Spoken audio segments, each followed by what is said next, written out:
తాకట్టులో ఉన్న బంగారాన్ని విడిపించి ఆ రోజున్న మార్కెట్ ధర కట్టి మిగిలిన డబ్బును మీకు అందిస్తుంది కొమ్మూరి గోల్డ్. నమస్కారం గురువు గారు. శ్రీమాత్రే నమః. లలిత సహస్రనామం గురించి ఒక్కొక్కరు ఒక్కొక్క విధంగా చెప్తూ ఉంటారు సార్. మీరు కూడా ముఖ్యంగా అమ్మవారి ఉపాసకులు, నిత్యం పారాయణం చేస్తూ ఉంటారు. మీ అనుభూతి ఎలా ఉంటుంది? అదేవిధంగా కొంతమంది ఈ వేదిక ద్వారా చూసిన వాళ్ళు కూడా కొంత ఆధ్యాత్మికంగా జీవితం గడపాలనుకునేవారు కూడా లలిత సహస్రనామం చదువుతూ ఉంటారు. కొంతమంది నేను స్వయంగా చూశాను, ప్యాకెట్లో లలిత సహస్రనామం చిన్న బుక్ పెట్టుకొని కూడా ఉంటున్నారు. అసలు ఈ అమ్మవారి నామాలు జపించడం వల్ల కలిగే మనకు ఎలాంటి అనుభూతి కలుగుతుంది? ముఖ్యంగా మీ అనుభవం ఎలా ఉంటుంది? మీరు కూడా లలిత సహస్రనామం ప్రతిరోజు చదువుతారా? ఏంటి అసలు? ప్రతిరోజు పూజలో లలిత చేసుకోకుండా ఉండదండి. ఒకవేళ బయటకి ఎక్కడికైనా వెళ్ళినా కూడా అక్కడే కూర్చొని కూడా చేస్తాను లలిత అనేటువంటిది. అది అమ్మవారి అనుగ్రహం, మనం చేసేది కాదు, అమ్మవారు చేయించుకుంటుంది మన మీద దయతో. అంతే. అయితే ఇక్కడ ఏంటంటే అన్ని నామాల కంటే లలిత సహస్రనామాలకి గొప్పగా చెప్తూ ఉంటారు. ఎందుకు అంటే ఏ నామాలైనా మనుష్యులు రచించినది, లలిత ఋషి ప్రోక్తంగా వచ్చినటువంటిది, లేకపోతే సిద్ధుల ద్వారా అలా ఆ రకంగా వచ్చింది. కానీ లలితా సహస్రనామాలు మాత్రం దేవత ద్వారా, అంటే అపౌరుషములు అంటారు, అమ్మవారిలో నుంచి 8 కిరణాలు బయటకు వచ్చి లలితా సహస్రనామాలు చెప్పడం జరిగింది. వసిన్యాది వాగ్దేవతలు అంటారు వాళ్ళని. సో అది దేవత నుంచి వచ్చినటువంటిది కాబట్టి అంత గొప్పది. అందుకే వాటిని రహస్య సహస్రనామాలు అంటారు. అంటే రహస్యంగా ఉంటాయి అందులో, మళ్ళీ చూడ్డానికి నామంగా ఉంటుంది కానీ అందులో అంతర్గతంగా ఆ యొక్క ఎనర్జీ అనేటువంటిది ఉంటుంది, గొప్ప ఎనర్జీ అనేటువంటిది ఉంటుంది అందులో. అయితే ఈ నామాల్లో చాలామంది చెప్తున్నటువంటిది ఏంటంటే అందరూ చదవకూడదు, అది పూర్తిగా తప్పు. అందరూ చదవవచ్చు, కాకపోతే తప్పులు చదవకూడదు. ఓకే. నువ్వు బ్రాహ్మణుడు అయినంత మాత్రం తప్పు చదవాలని రూల్ లేదు.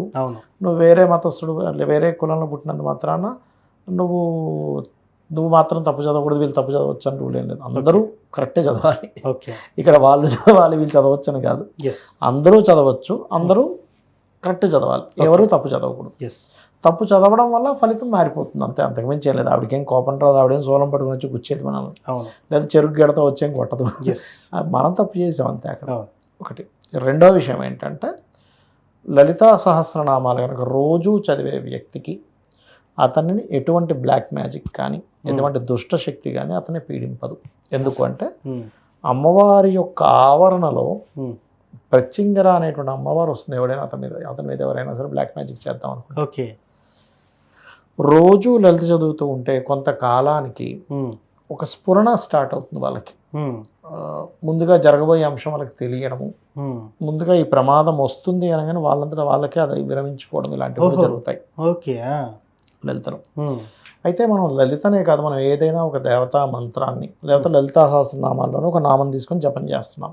ఇప్పుడు ఉద్యోగానికి ఓం మాణిక్య ముకుటాకార జానుద్వై విరాజితాయ నమః, సంపత్కి ఓం సంపత్కరీ సమారూఢ సింధురవ్రజ సేవితాయ నమః, ఓం ధర్మాధ్యక్ష ధనాధ్యక్ష ధనధాన్య వివర్ధినే నమః. అదేవిధంగా ఆరోగ్యానికి ఓం సర్వవ్యాధి ప్రశమని సర్వమృత్యు నివారిణి అగ్రగణ్య చింత్యరూప కలికల్మషనాశినే నమః. ఇలాగా చాలా ఉన్నాయి అందులో. మీరు ఒక నామం తీసుకొని చేస్తూ ఉన్నారు. అలాగా చేయగా చేయగా చేయగా ఏమవుతుందంటే ఫస్ట్లో, అంటే ఈ నామాలైనా అమ్మవారికి సంబంధించిన ఏ నామం మీరు చేస్తున్నా మీరు శాంభవి ముద్ర అంటారు.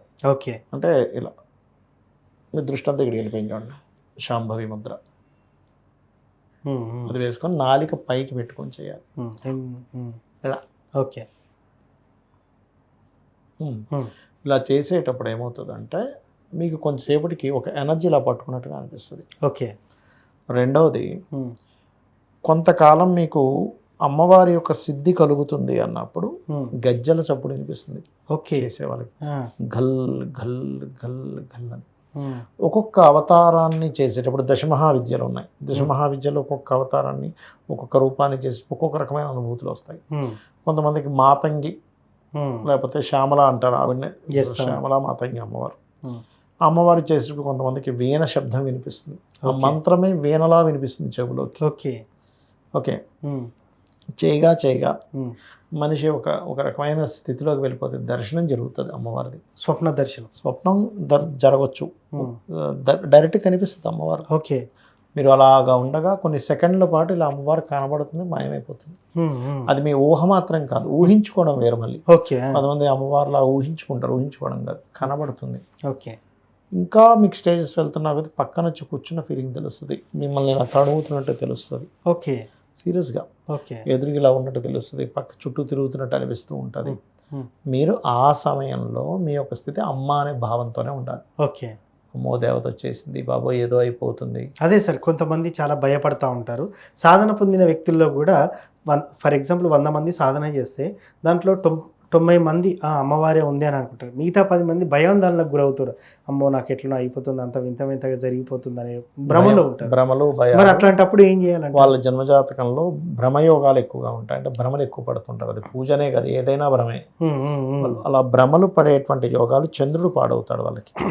అప్పుడు వాళ్ళు ఎక్కువగా ఫస్ట్ దుర్గానామాన్ని చేసుకోవాలి. ఏం దుర్గానామం? ఓం దుమ్ దుర్గాయ నమః సరిపోతుంది. ఎప్పుడైనా అంటే చదువుకోవచ్చు. వాళ్ళకి భ్రమలు తొలగిపోతాయి. ఓకే. ఓకే. దుర్గా దుఃఖనాశిని అంటే దుర్గాదేవి యొక్క అనుగ్రహం కలిగితే మనకు దుఃఖాలు దూరం అవుతాయి. ప్రతిరోజు 108 సార్లు చదువుకుంటే బెటర్. చదువుకున్నా సరిపోతుంది. 48 నిమిషాలు చేయమంటాను నేను, ఏ మంత్రమైనా. అవునవునవును. ఒక ముహూర్త కాలం చేస్తే ఏమవుతుందంటే ఫస్ట్ మీకు భ్రమలు పోతాయి. అంటే కొంతమంది ఏమీ లేకపోయినా ఏదో వచ్చిందని భ్రమపడుతూ ఉంటారు, అవును, ఏదో జరిగిందని భ్రమపడుతూ అవును ఉంటారు. సార్, అవును. ఈ భ్రమల నుంచి బయటపడతాడు ఫస్ట్ మనిషి. అది సో ఈ అమ్మవారి యొక్క ఆరాధన చేసేటప్పుడు ఫస్ట్ మీకు మీ మైండ్లో రావాల్సింది ఏంటంటే అమ్మ, సొంత అమ్మని. ఇప్పుడు మీరు ఉన్నారు, మీ అమ్మగారు వచ్చారు అనుకోండి, మా అమ్మ అని చెప్తారు ఓపెన్గా. అవును. కానీ నేనేమంటానంటే ఆ అమ్మవారిని చూసినప్పుడు మా అమ్మని, సొంత అమ్మని చూసినప్పుడు ఏ ఫీలింగ్తో అమ్మ అంటామో అంతే సేమ్ యాజ్ ఇట్ ఈజ్, ఒక్క రవ్వ కూడా తగ్గకుండా అమ్మ అనే ఫీలింగే రావాలి మీకు. ఓకే. అప్పుడు మీకు ఎటువంటి భయము ఉండదు. ఓకే. ఇప్పుడు మీరు ఉదాహరణకి అంటే ఏ ఫీలింగ్ కలుగుతుంది అంటే, ఈరోజు ఒకరోజు మీ అమ్మగారు మీకు చికెన్ వండి పెట్టింది, మంచి బిర్యానీ చేసి పెట్టింది. తర్వాత రోజు ఏదో మజ్జిగన్నం పెట్టింది. వెంటనే మీరు నేను చికెన్ వండి పెట్టిన వాళ్ళు మజ్జిగన్నం పెడతావా అని అనరు. అవును. ఎందుకన్నారు? తల్లిగా అమ్మ. ఆ స్థితి ఎలా వెళ్ళిపోతుందంటే ఈరోజు బాగున్నా బాగోపోయినా అమ్మే. అంతే. నిన్న నాకు ₹1,00,000 శాలరీ వచ్చింది, ఈరోజు శాలరీ లేట్ అయింది, నెల రోజుల దాకా శాలరీ ఇవ్వలేదు అని వెంటనే నువ్వు దేవుడి మీద ఇదవవు. అంతే. అవును. అమ్మ నన్ను చూసుకుంటుంది.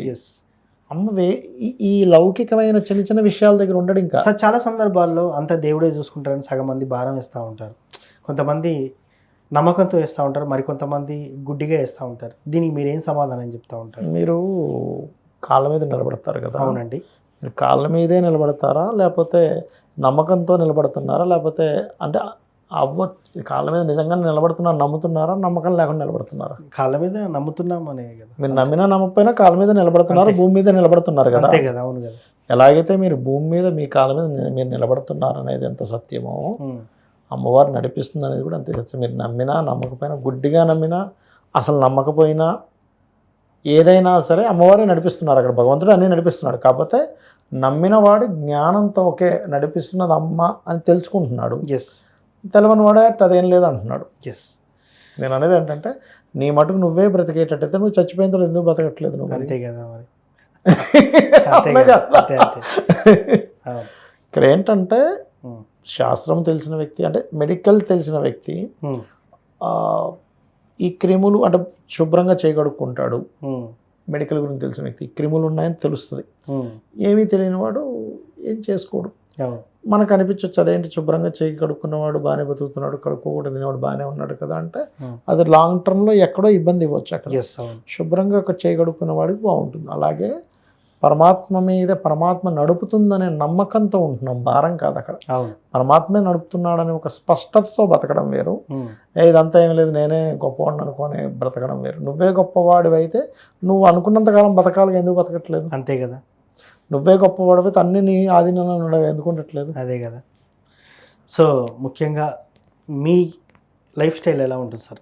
ఒక 1 minute చెప్పండి. అమ్మవారిని నిత్యం స్మరిస్తూ ఉంటారు కదా, మీకు కూడా జరిగేది జరగబోయేది ఎంతోమందికి జాతకాలు కూడా చెప్తూ ఉంటారు. కొన్ని సందర్భాల్లో మీ ఆడియో ఫుటేజ్ కూడా నేను విన్నాను. మీరు ఫలానా డ్రెస్లో ఉన్నారు, అమ్మాయికి ఇలా జరిగింది, గతంలో ఒకరితో సంబంధాలు ఉన్నాయి, ఇట్లా ఓపెన్గా చెప్పేస్తూ ఉంటారు. అంటే జాతకం చూస్తేనే తెలుస్తుందా, అది ఉపాసన బలం అంటారా? మరి మెయిన్ జాతకం ఉపాసన రెండు ఉంటాయంటే ఎవరికైనా కూడా, ఏ జ్యోతిష్యులకైనా ఉపాసన అమ్మవారు పలికిస్తుంది, ప్లస్ జాతకం భాగం కూడా ఉంటుంది. ఏం లేదండి, ఇక్కడ ఏంటంటే మనం ఉపాసిస్తున్నాం అనడం కంటే కూడా అమ్మవారు మనకు అదృష్టం ఇచ్చింది. అమ్మవారిని ఉపాసించే యోగాన్ని మనకి ఇచ్చింది, మనం అదృష్టవంతులం అని కూడా. మనం ఏదో ఉపాసిస్తున్నాం అనేది గర్వం అవుతుంది. పొద్దున్నే 4 గంటలకు లేవడం నా దినచర్య అయితే. అంతే. లేచి చక్కగా యోగా ఏదో చేసుకుంటాం ఒక అరగంట సేపు.